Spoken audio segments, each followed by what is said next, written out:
अस्सलामुअलैकुम वरहमतुल्लाहि तआला फिर से आपको खुशामदीद कहते हैं। और आज हम बात करने जा रहे हैं जी, मुल्तान सुल्तान ने कराची किंग्स को हरा दिया है। और इससे पहले जो मैच खेला गया उसमें कोयटा ग्लैडिएटर्स ने पेशावर ज़ल्मी को हरा दिया। बड़ा ही बेहतरीन किस्म के मुकाबले जो हैं वो पीएसएल के इस टाइम पे देखे जा रहे हैं। लेकिन आज जो दोनों मैचेस थे, दोनों जो थे वो बिल्कुल वन साइडेड हो गए। एंड के ऊपर जाके उस दोनों मैचेस के ऊपर बात करेंगे। सो अगर चैनल पे आप नए हैं, पहली दफ़ा आ रहे हैं, तो चैनल को सब्सक्राइब कर दें और वीडियोस को लाइक कर दें।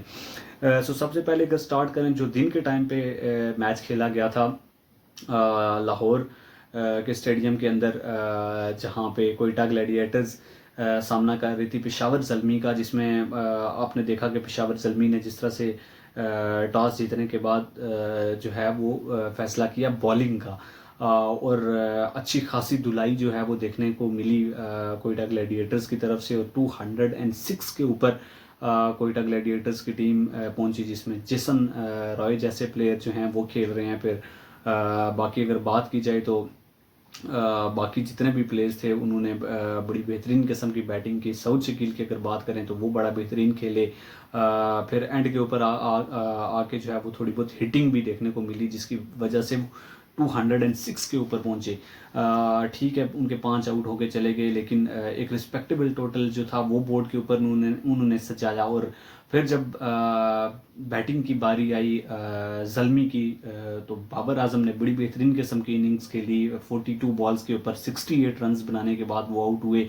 अच्छा साथ उनका निभाया। साइम अयूब ने 42 रन्स किए, लेकिन उसके बाद जो था वो कोई भी प्लेयर इस तरह से रुक नहीं सका क्रीज के ऊपर। और उसकी वजह से काफ़ी ज़्यादा नुकसान हुआ।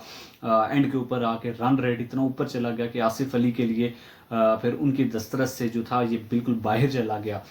सो अभी भी जो है अगर बात की जाए तो बैटिंग अच्छी चल रही है पेशावर ज़ल्मी की। लेकिन आगे चल के इस तरह की बॉलिंग लाइन आपके साथ अगर आप जाएंगे तो मेरे ख्याल से जो है आप शायद के प्ले ऑफ भी जो है वो ना खेल सकें, क्योंकि आपके पास कोई प्रॉपर मुझे बॉलर दिखे नहीं है। जिसमें आप अगर बात करें, लूक वुड है, फिर सलमान इरशाद को आपने इंक्लूड कर लिया। इसके अलावा जो है मोहम्मद ज़िशान जो कि अभी अंडर 19 खेल के आ रहे हैं। उसके अलावा आपके पास कोई इस तरह से मुझे एक खातर ख्वाह किस्म की बॉलिंग देखने को नहीं मिली है। अब अगर कोयटा की बात करें तो कोयटा के पास हसनैन मौजूद थे। मोहम्मद आमिर ने जो ओवर किए वो जो है उसके ऊपर उनको दाद देनी पड़ेगी। और जिस तरह से उन्होंने दिखाया कि भाई अभी भी उनके अंदर जो है वो क्रिकेट बाकी है। और ख़ास तौर पे जिस तरह से उन्होंने डेप्थ के ओवर्स के अंदर जिस तरह से बॉलिंग की है, और ख़ास तौर पे जो 19th ओवर उन्होंने किया था वो देखने से ताल्लुक़ रखता था, क्योंकि 2 ओवर्स में महज 32 से 35 रन जो थे वो उनको चाहिए थे। लेकिन लास्ट ओवर में 25 से 26 रन तक उन्होंने छोड़ा। सो ये क्रेडिट जो है मोहम्मद आमिर को जाता है कि जिस तरह से वो अभी भी बॉलिंग कर रहे हैं और वो हर तरह के स्टेज के ऊपर जो है वो अपनी काबिलियत का लोहा मनवा रहे हैं। फिर अगर बात करें तो जो है वो कोयटा ग्लैडिएटर्स की बॉलिंग जो थी वो अच्छी देखने को मिली। अबरार ने बड़ी अच्छी बॉलिंग का मुजाहरा किया। सो ओवरऑल जो है कोयटा ग्लैडिएटर्स इस टाइम पे बेहतर खेल उन्होंने दिखाया और बेहतर बॉलिंग के साथ वो गए। सो पेशावर ज़ल्मी को जो है इन चीज़ों के ऊपर काफ़ी ज़्यादा काम करना पड़ेगा। बैटिंग के अंदर जो लड़के चल नहीं रहे उनको देखना पड़ेगा। और फिर बॉलिंग जो है वो तो इनके लिए बहुत ज़्यादा ख़तरा है। और यही ख़तरा जो है शायद कि इनको प्ले ऑफ से भी बाहर जो है वो पहुंचा दे। दूसरे मैच की अगर बात करें, जिसमें जो है वो बिल्कुल वन साइडेड मारा है मुल्तान सुल्तान ने कराची किंग्स को। एक टाइम पे ऐसे लग रहा था कि 186 शायद के मुश्किल पड़ जाए, लेकिन जिस तरह से रिजा हेंड्रिक्स ने बताया और 54 बॉल्स के ऊपर उन्होंने 79 रन्स की बड़ी बेहतरीन किस्म की इनिंग्स खेली। फिर डेविड मलान ने 50 स्कोर की। सो एक रिस्पेक्टेबल टोटल है।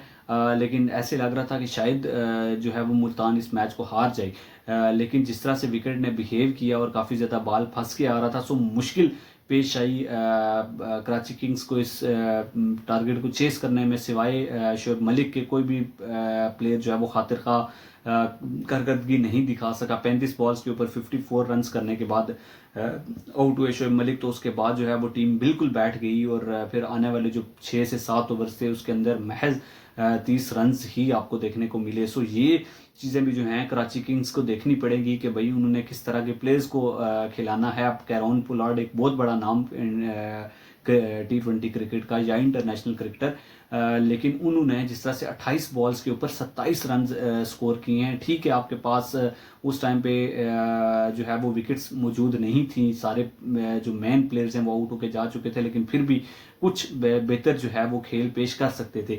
लेकिन शान मसूद की अगर बात करें, जिस तरह से उन्होंने स्टार्ट दिया, ये जो था इससे भयानक आगाज़ हो नहीं सकता था इस टूर्नामेंट का कराची किंग्स के लिए, क्योंकि 31 बॉल्स खेलने के बाद 30 रन स्कोर करना ये बहुत बड़ी ज्यादती है। और क्योंकि जब 186 आप चेस कर रहे हो तो फिर आप अगर रना बॉल खेलते हैं और 5 ओवर्स खेल जाते हैं और उसमें आपके रना बॉल जो 100 का स्ट्राइक रेट होता है, सो ये चीज़ें भी जो हैं इनको देखनी पड़ेंगी। एज ए कैप्टन जो है इनको काफ़ी ज़्यादा अपने गेम के अंदर निखार लाना पड़ेगा। ठीक है, जेम्स विंस ऊपर से नहीं चले, बाकी प्लेयर्स जो हैं वो नीचे से आके नहीं चले, लेकिन आपने जो है 2-3 रोल्स ऐसे निकालने होंगे कि जो मैच को फिनिश करके लेके जाएं। शोएब मलिक ने बड़ी बेहतरीन किस्म की इनिंग्स खेली, जिस तरह से उनका बल्ला चल रहा था, शायद कि अगर कोई उनका साथ दे जाता थोड़ी सी देर के लिए तो ये थोड़ा सा करीब पहुंच सकते थे।